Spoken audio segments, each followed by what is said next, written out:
Chapter 4. Holt reined in his horse as they crested the final rise, and Castle Gorlan came into view. It was spectacular. There was no other word for it. Soaring, graceful towers, surmounted by pointed spires, thrust high into the sky. The spires themselves had been faced with white marble that gleamed in the mid-morning sunshine. Several of the towers were linked by graceful arched walkways, their balustrades finished in ornate carved patterns. The same carved patterns were in evidence on the many balconies that were a feature of the castle. From a dozen points, long, brightly coloured pennants and flags drifted on the light breeze, some of them 3 to 4 metres in length. At the base of the hill in front of them, sloping up to the castle, was a carefully manicured park. The green grass and carefully tended decorative trees were interspersed with white, gleaming, elegant statuary. Paved paths meandered through the park, and there were benches and tables set in bowers among the trees. Freshly painted jousting lists and grandstands stood just outside the main wall and portcullis. The huge castle complex was surrounded by a dry moat, with access via a drawbridge. Currently, the bridge was lowered and the portcullis was open. "It's something, isn't it?" Crowley said. He crossed his hands on his saddle pommel and leaned forward, easing the stiffness in his back. "I've never seen anything like it," Holt said. And it was true. He had seen castles before. In fact, he had lived in one for most of his life so far. But the castles he was familiar with were grim, heavy buildings designed for strength and impregnability, not sheer beauty as this one was. Yet, even as he had the thought, he was studying the walls and noting their thickness, disguised by the graceful lines. Gorlan would be a tough nut to crack, he thought, in spite of its almost ethereal beauty. "It even puts Castle Araluen in the shade," Crowley continued. "And that takes some doing, believe me. Pity that it belongs to Morgarath," he added, a sour expression on his face. Holt glanced at him but said nothing. He'd decided he'd make his own judgement of the Baron of Gorlan. He didn't have long to wait. They rode down to the castle, Crowley's rank as a ranger gaining them admission. He delivered their prisoners to the guardroom and requested an audience with the Baron. They were shown into a small anteroom in the keep, adjacent to the great hall where Morgarath conducted his official business. Crowley frowned at that. It was his first time inside the walls of Golan, and the practice of doing business in a large audience hall smacked of would-be royal behaviour. Most barons maintained smaller offices where they met with their staff and with visiting officers such as rangers. Morgarath's vast audience hall was reminiscent of the similar room maintained and used by the king at Castle Araluen, or more correctly these days, Crowley thought, by the Royal Council.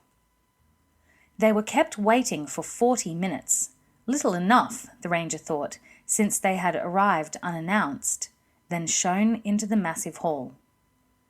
The ceiling was high, supported by vaulted arches set on buttresses. Down the eastern side of the wall there were high windows of multicoloured glass.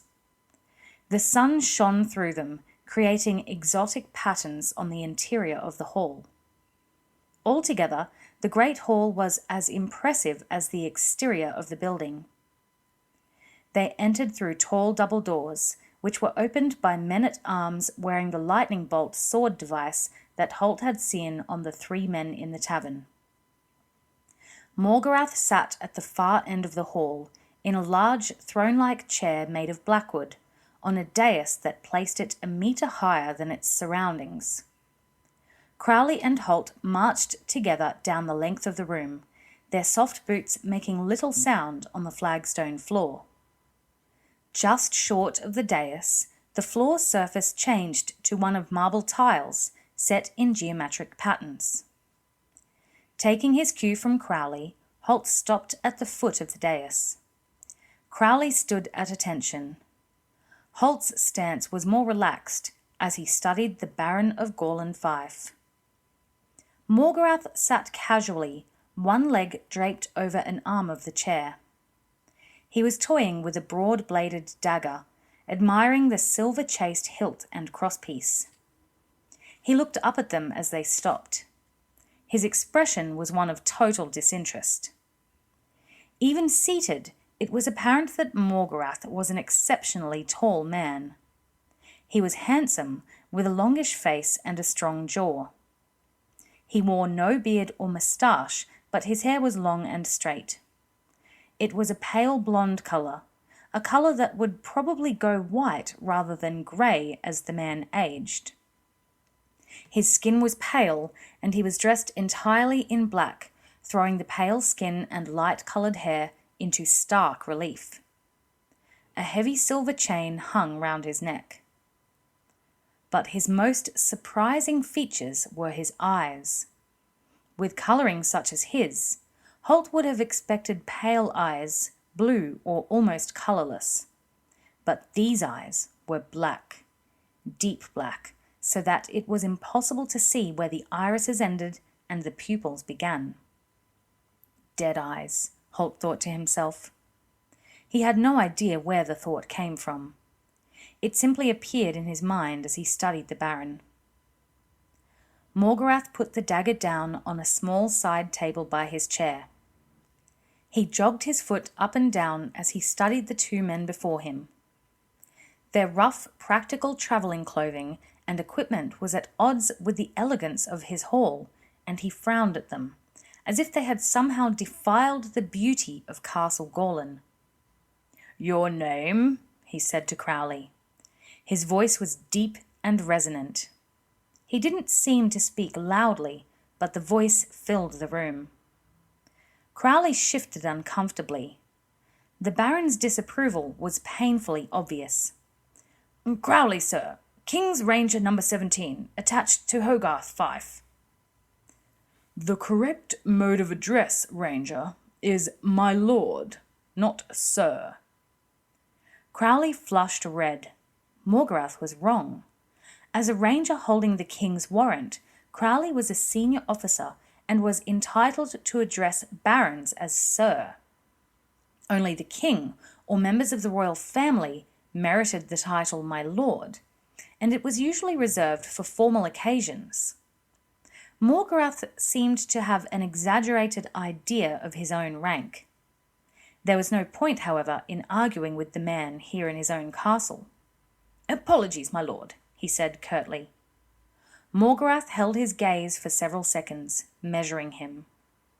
He nodded to himself and turned those black eyes on Holt, dismissing the sandy-haired ranger for the time being. "And you are?" He was puzzled by the ranger's companion. He seemed to be equipped as a king's ranger, with a longbow and 2 knives on his belt. Yet there were small differences. His cloak was dark green, all one shade. It wasn't mottled green and grey like the ranger's cloak. And the knives were in 2 separate scabbards, pushed close together. "My name is Holt." The Hibernian accent was unmistakable. Morgarath raised his eyebrows. "Just Holt? No second name? Were your parents too poor to afford one? Or do you not know who they were?" Holt regarded the man without reacting to the implied insult in his words. "My apologies. My full name is Holt Arate." On the spur of the moment, he came up with the pseudonym that he would use for the rest of his life. He smiled inwardly at the mockery inherent in the name, mockery that Morgarath failed to recognize. Arate was Holt's pronunciation of the Gallic word Arates, which meant Holt. In other words, he had just told the sneering nobleman that his name was Holt. "I'm a forester from the court of Lord Dennis O'Mara, Duke of Drogheda County, in the kingdom of Clon—" He got no further as Morgarath held up a dismissive hand. "I ask for your name, Hibernian, not your life story." Holt bowed slightly, a mere inclination of the head. Morgarath turned his attention back to Crowley. Now, what's all this about, Ranger? I believe you have arrested 3 of my men. That's right, sir. They were drunk and causing a disturbance in a tavern, terrorizing the innkeeper and his serving girl. Terrorizing them? Morgarath said, his eyebrows rising. Threatening their lives, slicing off parts of their bodies with sharp knives, torturing them with red-hot pokers. Crowley shifted uncomfortably. Perhaps terrorizing is too strong a word for it, sir, my lord. Intimidating them might be a better way of putting it. They were bullying them and causing a disturbance. The girl was frightened, sir. It sounds like nothing more than high spirits to me, Ranger. You could look at it that way, my lord. But when I told them to stop, one of them threatened me with a knife. They tied my hands and he threatened to cut off my nose. After you struck him, I believe. I hit him, yes, but only in retaliation. He was roughing up the girl and I pulled him away. He swung a punch at me. I ducked and hit him. Then his companions grabbed me and he drew a dagger, then threatened to cut off my nose. So, how did you escape this peril? What convinced him to stop? I shot him, Holt said, interrupting. Morgarath's sneering was beginning to annoy him. The Baron now turned his mocking, wide-eyed gaze back to Holt. You shot him. Where did you shoot him? In the tavern, Holt said, keeping his face completely straight. The sally cut through Morgarath's affected air of bored disdain, and Holt saw a sudden flare of anger behind those black eyes. The man was obviously toying with them. Holt was sure that while they had been kept waiting, he had already sought a full report of the events in the inn. I meant, Morgarath said with icy precision, whereabouts on his body did you shoot him? My apologies. I shot him through the leg. He said you'd be angry at me if I killed him. Morgarath locked eyes with the Hibernian for several seconds. Holt's calm eyes met his gaze without wavering. Eventually, it was Morgarath who looked away, feigning a lack of interest. Then it was as well you didn't kill him, he said. I thought so, my lord. Still, even a leg wound seems a severe punishment for simply annoying an innkeeper and a serving girl. Crowley cleared his throat and interrupted. Excuse me, my lord. The man's treatment of the innkeeper and his girl was insufferable, but the fact that they laid hands on and threatened a king's officer is a far more serious matter. They offended your dignity, did they, Ranger? Morgarath sneered. Crowley shook his head. It's not a personal matter with me, my lord. They showed disrespect to the uniform and the corps, and they threatened a superior officer. And you expect me to punish them, is that it? Crowley shrugged.